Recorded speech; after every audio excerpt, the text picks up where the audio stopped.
est venu me chercher au camping-car park où je suis garé pour voir ce magnifique Laika sur châssis Iveco rouge jumelé. Alors je te situe un peu l'endroit, c'est à côté de Villefranche en fait, hein. On n'est pas loin du camping-car park. On a Mâcon là-bas en bas, là-bas au fond c'est Mâcon là. Et ici on a Villefranche-sur-Saône, tu vois. Un super panorama, franchement magnifique. Là ici ils sont vraiment bien. Si on tourne de l'autre côté, hop là, voilà. Bon, et ben on va visiter ce camping-car. Château fort là-bas, forteresse. Regarde ça. Watch me, just follow every move. Touch me, let me know you want it too. Don't have what you need, but I got what you want, babe. No, we don't have to leave. The night is still young. All we need is now. Don't ever let me go. On va faire notre petit tour et on va voir ensemble ce beau véhicule et ensuite on te donnera une information au niveau du prix.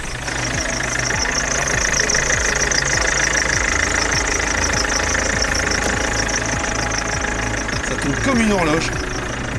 On peut remarquer qu'il n'y a rien d'abîmé, hein.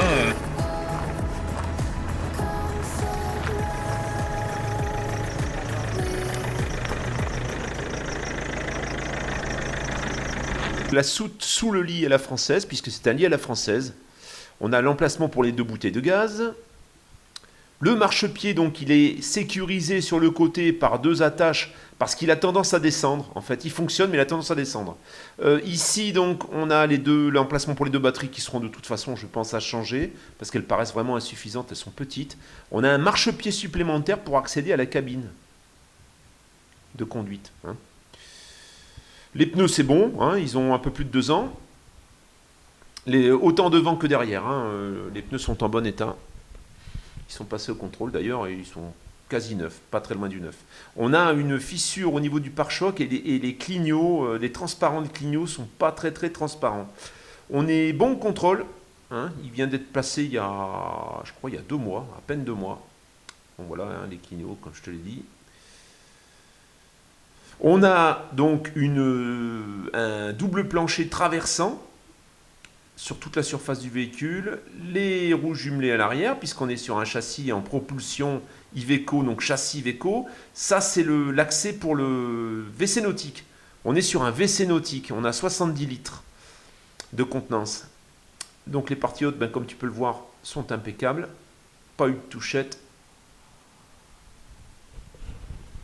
On va passer de toute façon, on va monter au-dessus, hein. Donc je te fais remarquer que les angles, il n'y a pas de touchette non plus. Donc les angles ne sont pas abîmés. Il est équipé d'un attelage.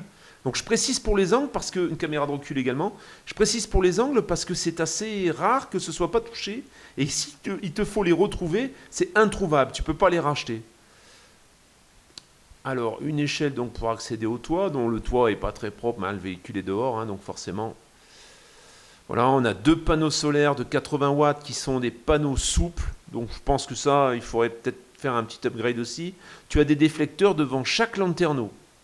Hein, déflecteurs pour éviter que le vent rentre ou pour éviter d'éventuels problèmes d'étanchéité quand tu roules.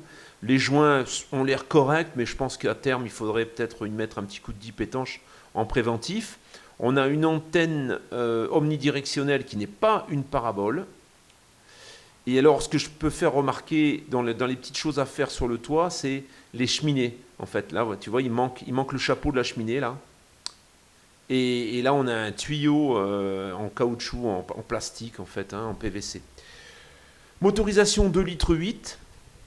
La distribution est marquée 88 000, mais elle vient d'être faite juste après 100 000, là. Hein, donc, elle a été faite il y a peu de temps. Donc, elle est bonne, elle est d'actualité, elle ne sera pas à refaire. La cabine, donc, c'est les générations C'est pas la première génération d'Iveco, hein, c'est la deuxième ou la troisième. Je crois que c'est la série 2, ceci. On a les nouveaux tableaux de bord déjà, tu vois. Donc 110 000 km, 110 600 km, boîte 6 vitesses, pas de climatisation cabine, GPS. Au niveau des sièges, les sièges sont en bon état parce qu'ils avaient des housses en fait. Le siège est suspendu d'ailleurs, le siège chauffeur est suspendu. Et donc nous voilà à l'intérieur.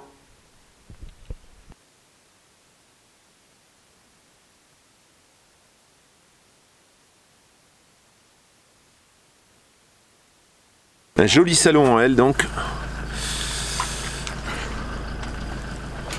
Ici, on a le lit pavillon avec les occultants tout le tour. C'est un lit en 140. Le frigo, table top. Une petite place pour mettre éventuellement un micro-ondes ou ce que vous voulez, une télévision. Le tableau de commande. Bon, il y a des placards partout, donc on a vérifié tout ça.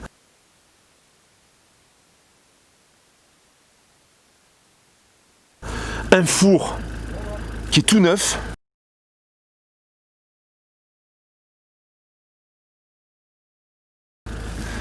Plaque 3 feux. Évier inox ici avec la planche à découper à l'intérieur. Et des placards, tu vois, des placards partout avec des bonnes portes bien solides. Oh, elles sont sur la table.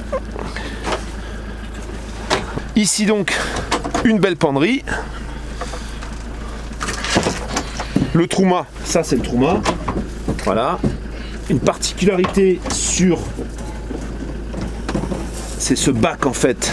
Je sais plus comment il s'ouvre. Ah, j'ai jamais bougé ça moi. Ouais, normalement ça s'ouvre. Ah, je sais En pas. fait c'est fait pour sécher. Mais il doit y avoir un blocage quelque part pour éviter qu'il tombe. Ah mais je sais pas. Voilà. Ah ben j'ai jamais. Alors voilà. Ça chez Laika, c'est excellent. C'est pour faire sécher le linge. En fait, le chauffage est en dessous. Tu mets tes affaires ici, elles sont préchauffées. On voit la pompe à eau qui est là à l'intérieur. Hein. Ah ben c'est la première fois que je. Voilà. Moi, Lit à la française 140, des placards partout. Encore un joli lanterneau ici avec les éclairages. Un emplacement pour la télé. Un petit miroir, tu vois, t'as les vitres juste à côté. Alors, t'as la fenêtre qui est un peu fendue ou griffée ici. Tu vois, elle est fendue, elle est cassée là. Salle de bain, donc comme je te montrais tout à l'heure. Alors la salle d'eau, eh bien, dans la première partie, donc la partie qui ne sert pas de douche, tu as une évacuation. Et là, autour de l'évacuation, on voit que c'est un petit peu abîmé. Donc je pense qu'il faudra refaire une petite étanchéité ici. Même s'il ne coule pas beaucoup d'eau, il vaut mieux quand même le faire. Par contre, dans la douche, il n'y a rien à signaler. Autour de la bonde, c'est impeccable, c'est pas fissuré tout le tour. Les joints sont propres. Voilà, ça doit être bien étanche. Ensuite, tu as une porte coulissante. Voilà, c'est une porte qui vient coulisser pour fermer, donc ça t'évite d'avoir la porte qui te gêne. Et ensuite, ça te fait vraiment une salle d'eau qui est fermée, tu vois, voilà, hop, on ouvre en coulissant, tout simplement.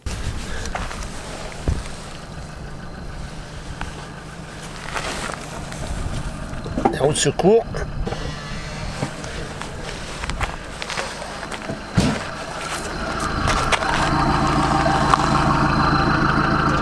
On a un réservoir de carburant.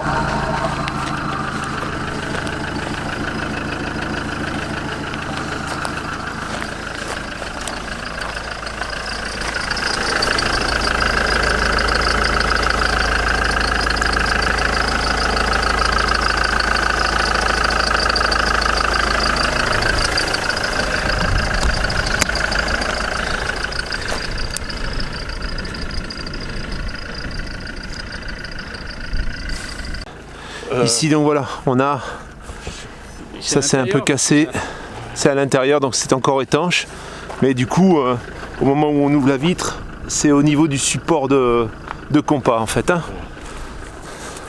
Conclusion donc pour ce camping-car Laika, il est en état, il n'y a rien de vraiment cassé sur ce véhicule, le plancher est en bon état, le châssis est correct aussi, bon état, le contrôle technique est bien passé.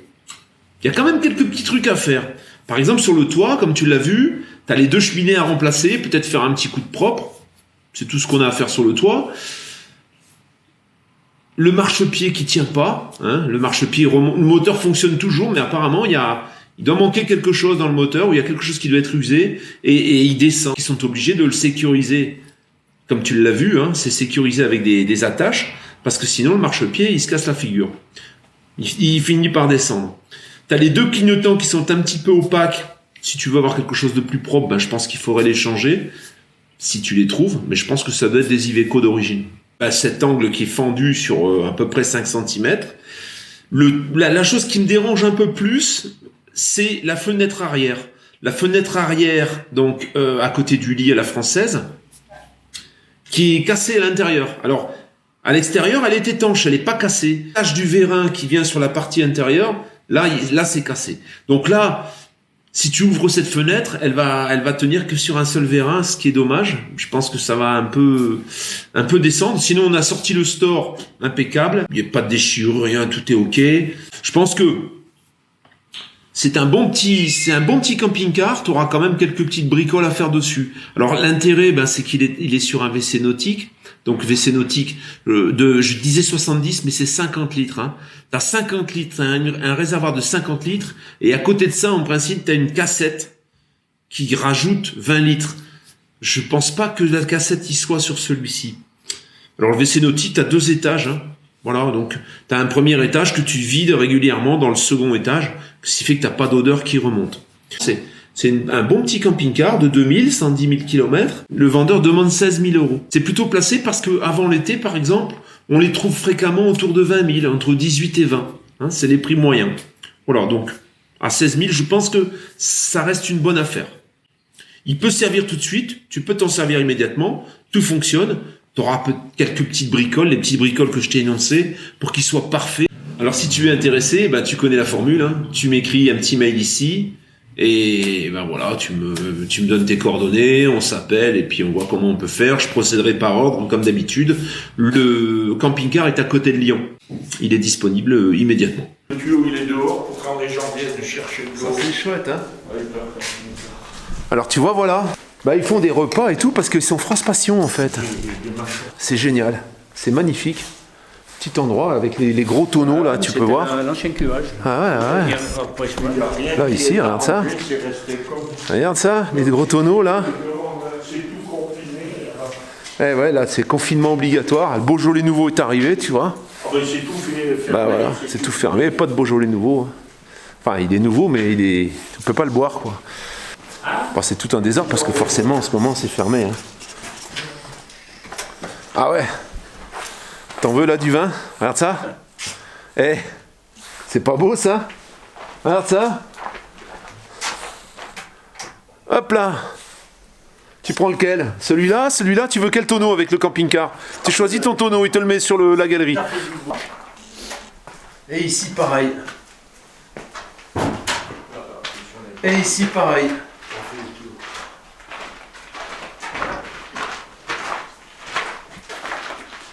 Magnifique. Ça, c'est pour la mise en bouteille? C'est quoi? L'étiquetage. D'accord, ok. Ça, c'est une pièce de Là, t'as tous les outils, les vieux outils. Tous les outils ici. Elle doit être vieille, Pour les vignes. Là, c'est coupé le raisin sur le pressoir.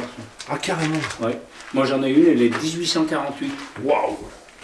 Ouais, Continue. Dis donc, c'est un labyrinthe. Magnifique. Magnifique. Non.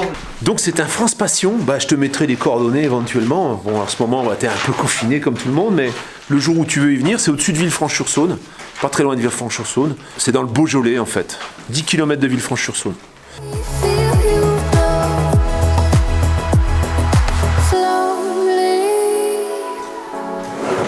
Nous voilà encore dans une cave, tu vois. Voilà, c'est tout près de l'endroit où on vient de voir ce camping-car. T'as toutes les cuves qui sont ici. Le pressoir qui est au bout. Et ça, c'est quoi? C'est un refroidisseur. D'accord. C'est pour chauffer et refroidir les raisins quand on presse. Eh bon, dis donc. Puis après, quand je presse, le jus il tombe là-dedans. Ah, ça, c'est la presse, ça, Ça, ici. c'est le pressoir. D'accord. Et on branche un tuyau et ça coule là-dedans le jus. Dans la cuve ici. Voilà. Oh la vache. Ils font 5500 et 6500 litres. Eh bon, dis donc. Si tu veux fabriquer du vin, que tu veux acheter un domaine viticole, je connais quelqu'un. Hein, n'hésite pas, cette magnifique bâtisse qui est derrière moi là. Et puis le domaine, il est par ici. So keep on coming closer.